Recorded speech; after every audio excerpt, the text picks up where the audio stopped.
The role that I see Asoba playing in the energy market is one of controller. We provide virtual power plant services, which means that we connect with hybrid grid systems to allow connection to multiple different energy sources. This helps the grid operators get better control over the costs that customers pay. So, for example, when you have diesel, solar, hydrogen all together, they're all different cost of generation. Right now, you have no sense of what is actually costing you. So your customers experience huge fluctuations in cost. What we are able to do is connect directly to the devices to be able to then actually tell the device, here's how you blend appropriately to make sure that the price is stable. And so that's the kind of role that we see ourselves playing, is that we can really provide a level of direct control over cost and over price by grid operators and experienced by the grid off-takers. Well, I think the big blind spots are present, particularly from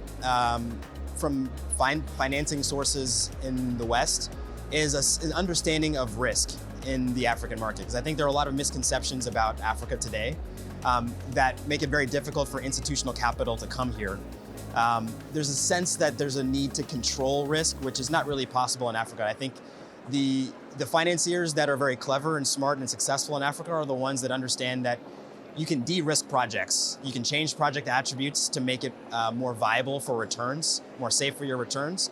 And they do that in various ways, such as leveraging products like ours to manage cost and to control and connect with devices. So I think that's the big blind spot, that the smart financiers will come in the market and be very successful. Well, I think the big strength is just the versatility, right? I think a good analogy is mobile phones, right? In Africa, there was an entire skip over the desktop generation, where people went from nothing to mobile phones, and now mobile phone penetration is higher here than it is in North America. I see the same thing for energy, particularly the use of renewable energy, right? Right now, because there's so much established grid build out in, say, the United States, that renewable energy is it's a hard sell in a lot of places.